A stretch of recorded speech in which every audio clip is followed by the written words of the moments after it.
రైతుల ప్రయోజనాలు రక్షించేందుకు ఇరిగేషన్, రెవెన్యూ అధికారులు సమన్వయంతో పనిచేయాలని మంత్రి నిమ్మల రామానాయుడు దిశానిర్దేశం చేశారు. గోదావరి, కృష్ణా డెల్టాల ఇరిగేషన్ ఇంజనీర్లతో నిమ్మల కాన్ఫరెన్స్ నిర్వహించారు. సీలేరు జలాలను గోదావరి డెల్టా ఖరీఫ్ అవసరాల కోసం వినియోగిస్తున్నామన్నారు. పుష్కర కాలువ, ఏలేరు వ్యవస్థ ద్వారా తూర్పు గోదావరి, కాకినాడ, విశాఖ జిల్లాల్లో సుమారు 55 లక్షల మంది ప్రజలకు తాగునీరు అందించాల్సి ఉందని మంత్రి వివరించారు. గోదావరి సెంట్రల్, తూర్పు, పశ్చిమ డెల్టా ప్రధాన కాలువల్లో నీటి ప్రవాహానికి అడ్డంకులు తొలగించాలన్నారు.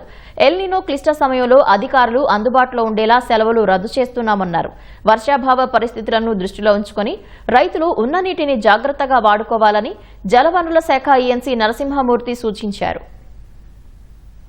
ఈ విధంగా గోదావరి పరివాహక ప్రాంతంలో ఉన్నటువంటి రెయిన్స్ తక్కువ వల్ల ఈ రిజర్వాయర్లో నీరు నిండకపోవడం వల్ల చాలా తక్కువ లభ్యత ఉంది. అది కూడా తక్కువ కాలం లభ్యత ఉంది. ఇంతకుముందు మనకి 120 డేస్ వరకు వాటర్ ఉండేది.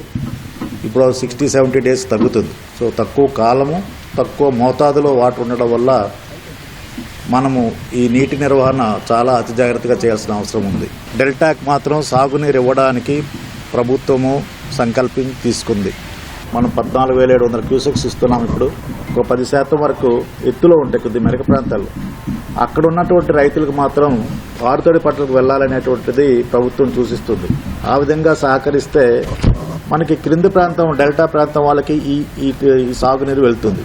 ఈ ఉద్దేశంతో ప్రభుత్వం ఏమంటే త్రాగునీరుకి భద్రత కల్పిస్తూ గోదావరి డెల్టాలో సాగునీరు ఇస్తూ హై ప్యాచెస్లో ఉన్న వాళ్ళకి మాత్రం ఆరుతడి పంటలకు వెళ్లవలసిందిగా కోరుతున్నాం.